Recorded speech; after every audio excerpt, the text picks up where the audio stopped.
ఇక మా ఆడబిడ్డలు మీకు ఎంత చెప్పిండు, సిల్కకి చెప్పినట్టు చెప్పిండు కేసీఆర్ సారు. ఏం చెప్పిండు కేసీఆర్ సారు? అన్న వస్త్రం కోసం పోతే ఉన్న వస్త్రం పోతుంది, కాంగ్రెస్ వాళ్ళు లంగలు మంచోళ్ళు కాదు నమ్మకుర్రి అని చెప్పిండు. కాంగ్రెస్ వాళ్ళు ఏమో మీకు మంచిగా అందమైన కబుర్లు చెప్పి ఏమన్నారు? నెలకు 2500 పడతాయన్నారు. పడ్డాయా లేదా? పడ్డాయా? ఒక్కలకన్నా 100 రోజుల్లో 6 గ్యారంటీలు అమలన్నారు. 100 రోజుల్లోనే 6 గ్యారంటీలు అమలు చేస్తా అన్నారు. మరి మీ ఒక్కొక్కరికి ఎంత బాకీ ఉన్నాడు ఎరికైనా రేవంత్ రెడ్డి?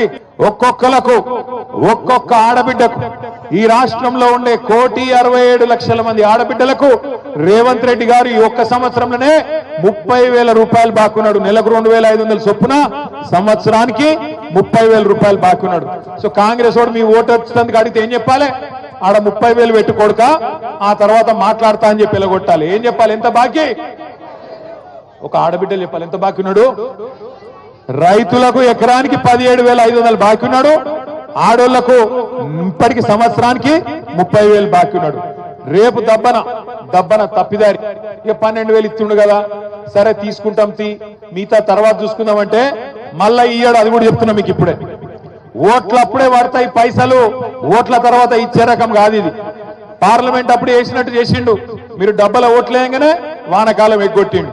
మళ్ళా ఇప్పుడు సర్పంచ్ ఎలక్షన్ల, జెడ్పీటీ ఎలక్షన్ల ఓట్ల కోసం వేసినట్టు చేస్తాడు, తర్వాత ఎత్తుకపోతాడు, మళ్ళా కనబడాడు, మళ్ళా 4 ఏళ్ల దాకా పత్తకున్నాడు.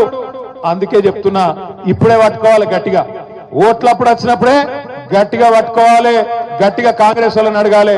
ఏమాయ కొడక, రైతు భరోసా ఎడవైంది, రైతు బీమా సంగతి ఏంది, రుణమాఫీ సంగతి ఏంది, మాకు ఆడబిడ్డలకు బాకీ పడ్డవు 30,000 దాని సంగతి ఏందని అడగాలి.